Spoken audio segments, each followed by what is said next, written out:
Welcome back, everyone, to Talking Pop Culture. We're back and we're talking comics. We're talking our 5 favourite books or story arcs within a series. Yep.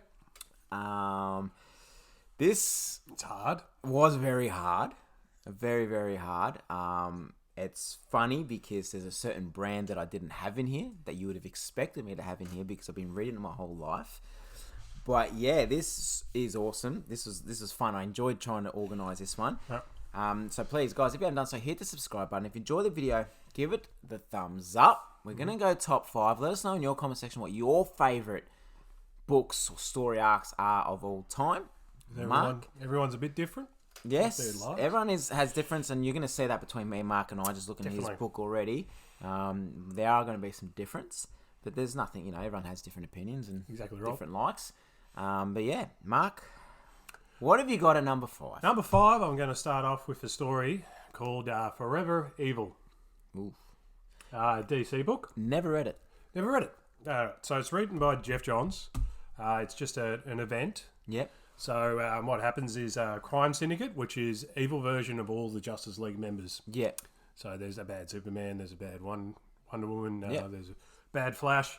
They all come, they trap the Justice League in some sort of dimension. I can't remember. Yeah. It was years since I've read it.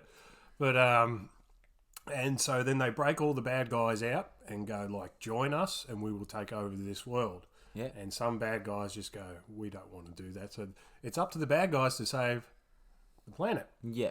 Earth. And it's led by Lex Luthor, which is a very interesting Lex Luthor because by the end of it, he becomes very humble and good. And his protege who got out a bit earlier, Bizarro, he got out 5 years early. That's why he sort of can't speak real well and stuff like that. And it's really an adorable story. And obviously Captain Cold, one of my favourites, is one of the main characters. Black Manta is one of the main characters. Yeah, I've seen Black Manta front of the cover. So, looks awesome. So the main team that get together is mainly it's Lex, it's Black Manta, it's Bizarro, it's Black Adam, even though all throughout the series, because bad Superman, it's Ultraman, knocked him in the mouth and broke his jaw so he can't speak through the whole series. And Captain Cold and Sinestro joins in a little bit too, so it's a pretty cool team. I remember because I was around the New 52, so I remember that event happening, but I just never picked up any of them. I don't know why. I And Deathstroke actually joins them too because at one time all these other villains go to fight him, and and Deathstroke's on the opposite team, on the bad Justice League team, the Crime Syndicate they're called. Yeah. And so they're fighting, and Lex Luthor goes, Deathstroke, what are you doing? He goes, whatever they're paying you, I'll triple it. And he goes, all right then. Turns and shoots the other team. Lex Luthor just outbitted Deathstroke, and then Deathstroke's on their team. So that's now my number 5. I enjoyed it because I'm a kind of a villains guy.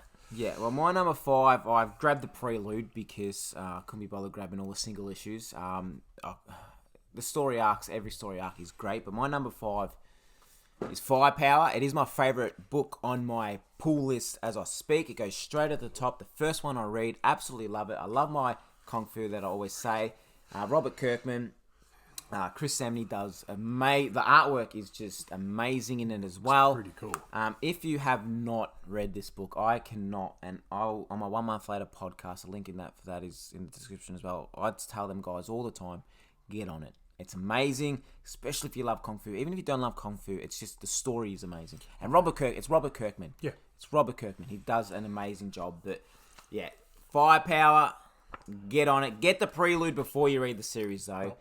Get the prelude because it explains a lot. The comic starts off, I think, 10 or 15 years. I think it's 10 years after this. But you need to read this for it to be really good. I think people that don't read the prelude and read the comic straight away won't enjoy it as much. They will enjoy it, but they will not as much because this tells a lot of things that get revealed later on in the series. Cool. A lot of secrets. But yes, that's my number 5. I like the idea of that. Yeah. What do you got number 4? Number 4, I was going through. This is just before lockdown, like early last year. I was going through a phase where I stopped reading for DC. Yep. Some of the main titles, I haven't until a couple of months ago, I dropped Batman, all the Batman books for a year and a half. Just decided to go other characters that I would never usually read. And I took a chance one night, and I'd never really liked the character or connected with him. And I remember seeing him on DC Legends of Tomorrow, and he was didn't like it. It is Hawkman, the new series that just would have ended by, well, it ended mid last year. Okay, yep. So I remember Ron seeing that series, yep. Yeah. It was. I was so close to picking it up. It was for very the same thing you said. Very surprising. I took the risk, and I remember purchasing it, and I'm sitting at home because we were in lockdown. Yeah. And thinking, why did I do that for? But Yeah. then I read it, and I seriously got through a volume every night. Yeah. Like, I could not put it down. Like, it was really well written, and the story behind it, I don't want to spoil it too much because you just got to read it. Like, the backstory of Hawkman's a little bit different in this one. Yep. Like, and why he keeps regenerating as well. Like, because when he dies, he gets reborn. And there is thousands and thousands of lives that he lives through here. Like, once he was a Kryptonian. There's a story arc where he is an actual Kryptonian just before the apocalypse of Kryptonian. And it's like, and then there's the aspect of Carter Hall, how he's an archaeologist as well. Like, it's kind of like Indiana Jones, but he's a superhero. So I liked that aspect. I might have to read that one. Yeah. I was so close again. So close. I just didn't. I recommend it because it's all over the place, but it's really well written that it doesn't make you think too much. Yeah. Like, there's a lot going on, but I don't know. I went in with no expectations. I went in thinking, why did I do this? Yeah. But now I'm a Hawkman fan. I'm all in. Yeah. Like, I cannot wait for him for this Black Adam movie. Black Adam, That Hodges is a cool actor. I like him. So, yeah, Hawkman number 4. Well, my number 4, it's 3 volumes. Daredevil, The Man Without Fear, by Ben Dyson. The artist was Gutierrez. I'm not really good with my pronunciation. Man, this was the first book. No, sorry, I got it wrong, actually. Frank Miller Daredevil was the first Marvel book that I bought when I decided to jump on the Marvel wagon. I enjoyed that. And then my local comic shop said to me, read this one. I said, that's Ben Dyson, At the time, I was, DC, I said, nah, he's doing crap. Read this, and you'll see. And I remember watching when I used to watch the OC as a youngster. Seth in that show used to love Ben Dyson. So he started a comic book club on the OC. Oh, yeah. Yeah, remember that? Started a comic book club on the OC, and he was talking about Ben Dyson being the best. And I remembered, okay, I'll give it a shot. Yeah. And 3 volumes. Honestly, if you haven't read it, it's probably one of the best. I haven't read a lot of Daredevil, and I know this current run's doing really good. Yep. But this is hands down definitely one Daredevil book I'd say if you haven't read. The only problem is you buy the first volume, you're going to buy the second, and you're going to buy the third. Because vicious cycle. It's addictive, and it's so good. But yes, that is my number 4. What do you got at number 3? I've got to get into more Daredevil, I think, as well. Oh, definitely. Now, my number 3 is also a very recent book. And it's written by our own Australian, Tom Taylor, and it's actually John Constantine. Well, Hellblazer. It Rise and Fall. would be my number 6. Yep. It would be my number 6. This book was really good. Freaking amazing. It's John Constantine, I realise, he is good in a lot of stories, but this is, by far the best Constantine story. And it was creepy. It was hilarious. Oh, I got scared. I can't remember which issue it was. I don't know. It was book 2 the second one. It was the second one? Yeah. It got scary, man. The kid in the lounge room. Yep. It's really creepy, and then it's very violent, and then it's hilarious. I laughed out loud a couple of times. Yeah. Tom Taylor, we can't speak See, highly enough of him. He'd have a fair bit of books in my top 10. Fair bit of books in my top 10. Yeah. I couldn't put this down, and I did. Yeah, I got this signed. Yeah, I've got by Tom Taylor. So on the day, I've got every comic signed by him as well. Yeah.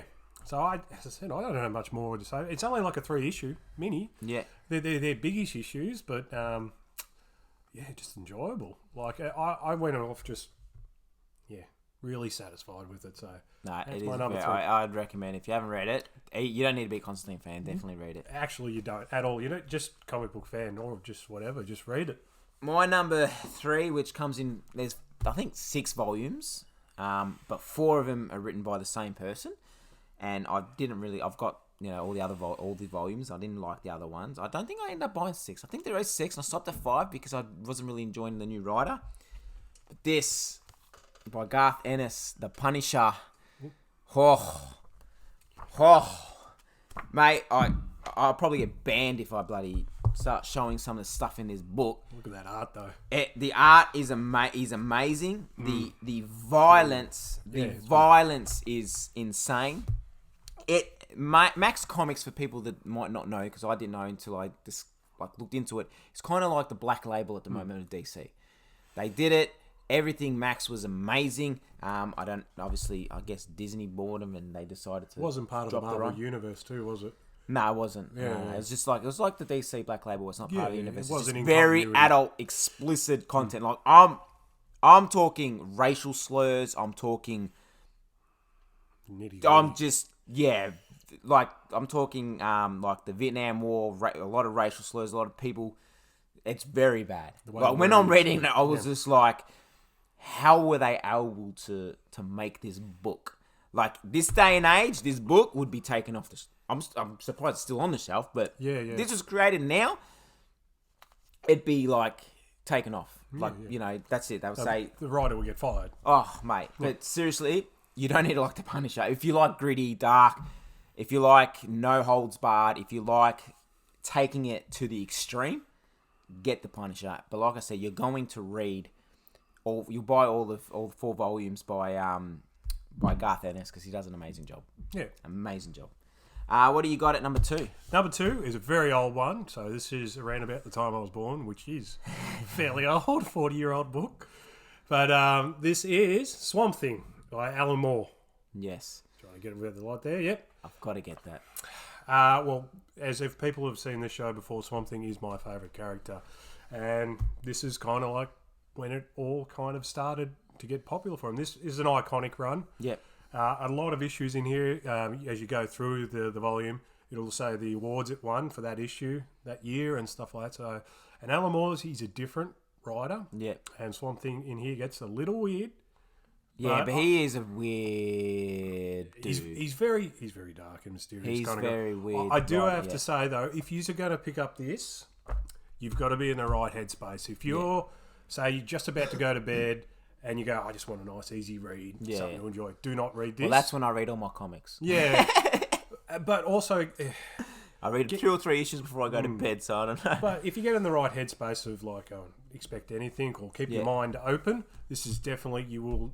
You will not be disappointed because a lot of horror stories in here that are quite well written, and you wouldn't think, like, the idea of it is kind of like, oh, really? How's that work? But then Alan Moore writes it so perfectly, and you're just like, oh, yeah, that's good.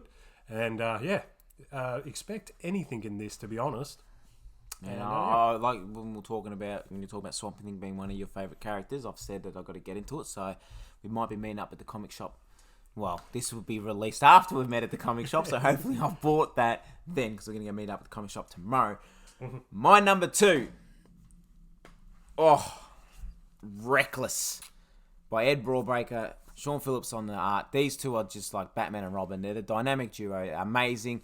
This was the first book. There is a second book that's been released a couple months ago. A third book is coming in September. Oh my God. I just was blown away because...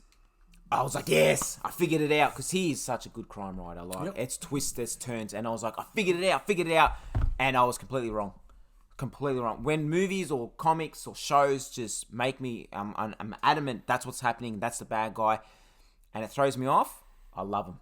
I love him because I'm not being a smarter, like cocky or anything. When it comes to movies where you got to think, I do solve a lot of them pretty easily. I did study theatre arts and drama and all that at school. And I know with any movie, when there's a good guy and a bad guy, you go to watch every movie that you ever watch. The villain, the bad person, is always introduced in the first 10, 15 minutes. Yep. Always. You watch any show, any movie, I can guarantee you, any book, that the bad person is always introduced in the first 10 to 15 minutes.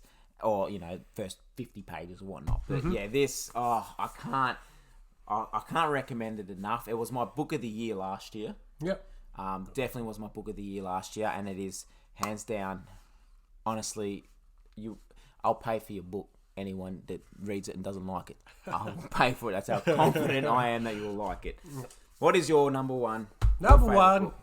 favourite book is an event by DC. Again, notice all my books are DC. See, that's what I was saying. Sorry, just cut you off. I was saying at the start of this video that, like, I've read DC my whole life, and not one DC book is in my top. And I think it's just because I, discovered all this new indies and Marvel and that, and thought, you know what? It's fresh, it's different. Yep. But yeah, man, there's nothing wrong with having all DC. Yeah, well, look, there's a lot of Marvel stuff out there that I like, and like I've read Civil War, and everybody says that's a great one, and I've read that, and I liked it. Just not as much as these because I don't know, it just speaks a bit more to me. As we said, everybody's different. And yeah, I am going with the Blackest Night run. I haven't read it either. I sit here and say how much of a DC fan I am. I haven't read Forever Evil, and I haven't read Blackest Night. And I definitely know a lot of people are going to give me shit for not reading Blackest Night. This was a big event. It was a big event. It was a massive event. So Jeff Johns again writing it, orchestrating all behind it, and basically the story is it's there's a Black Lantern ring that comes out, and it gets like one of the most like darkest person that loves death and stuff like that, and he has to kill himself. Yeah. William Hand, he has to kill himself to become the Black Lantern ring bearer, and sort of turns people, brings the dead out of life. Yeah, like everybody, like it's a superhero day where everybody is at the graves celebrating the dead superheroes. It happens on this day. Then all of a sudden, people start coming out of their graves and they're zombies. And they bring your biggest fear, and then they keep talking. I'm just going to just grab this.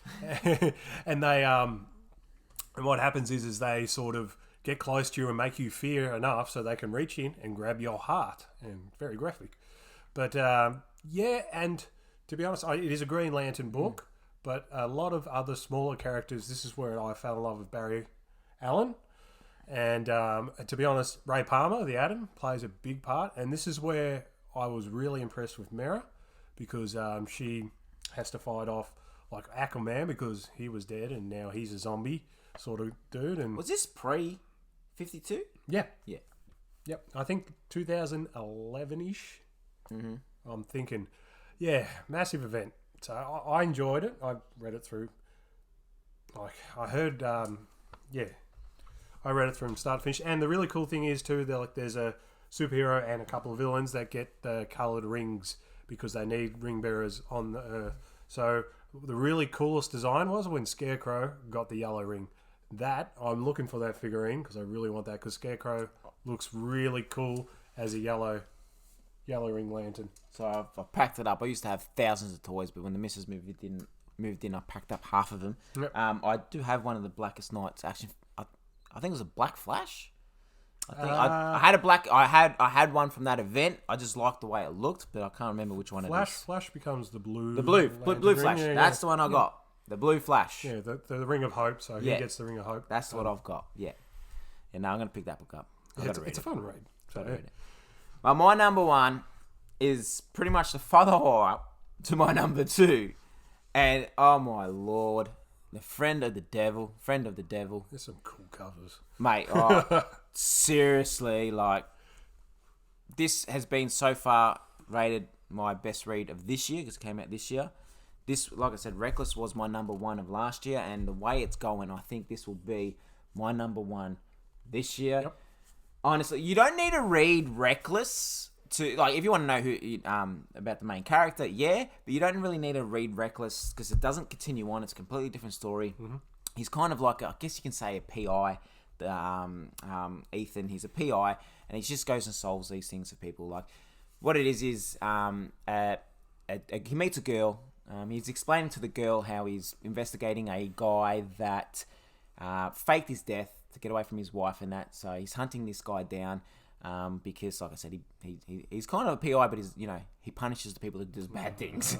Yep. Okay, and then while he's explaining to this lady that he's doing that, she's like, she finds out that he's such a nice, it's a nice thing to do to, help someone that, got screwed over. So she says how her sister went missing many years ago. They never found her. They don't know if they ran away or got murdered. So then, he falls in love with this woman or has a crush on this woman. They start, dating, and he decides to help her. The rest, I leave it to you guys to read, because I can tell you, when you find out what actually happens, like, I don't really struggle. Like, some books, you read and you're like, this is going a bit too far. Like, this had me wanting, like, I was like, nerve-wracking. Like, I was like, oh my God. But yeah, it's a very, very, very good book. It is not for the faint-hearted, though.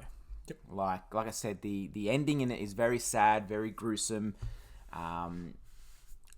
Don't take that any spoilers on that, but just watch it, read it. Seriously, I can't recommend these two books enough. Yep. But yeah, definitely, if you have read it, let me know. Do you agree? Do you disagree? Pretty much with all our books. Do you guys agree that these are good books? Do you disagree? What do you guys have? What 5 favorite books do you guys have? What favorite story arcs do you have? Like, listen, I could have had Deceased in here. I think was amazing. Yeah. I could have had Injustice in here was amazing. Our boy Tom Taylor. Yeah. Ed Broadbaker's Captain America that I'm reading. Stahelski's Thor is really, I can't remember his name, but I'm reading that. It was really good. Jason Aaron's Thor was really good. Yeah, Donny Cates' Thor at the moment. It's really good. Like, there are a lot of, like, it's a very hard task to do, like to say your top 5. But my top 5 were just all, like, wowed me. You know what I mean? Things that stick in your mind. There's books I've read that I've loved, but I can't remember what happened. Mm-hmm. These books, I could pick you up and tell you everything that happens from start to finish. And that's why, like Court of Owls is really, really good. But I couldn't tell you start from finish what happened. I could tell you parts that I remember. Mm-hmm. But these books leave, like, an impact that I could tell you every single detail. That's why I put them, as my top 5. Excellent. But there we go. Yeah. Let us know in the comment section below your top 5. Please, if you haven't done so, hit the subscribe button. If you enjoyed the video, give it the thumbs up. Make sure you follow us on Instagram, where we review comics weekly. And thanks for watching, guys and girls. We'll talk to you soon. See ya.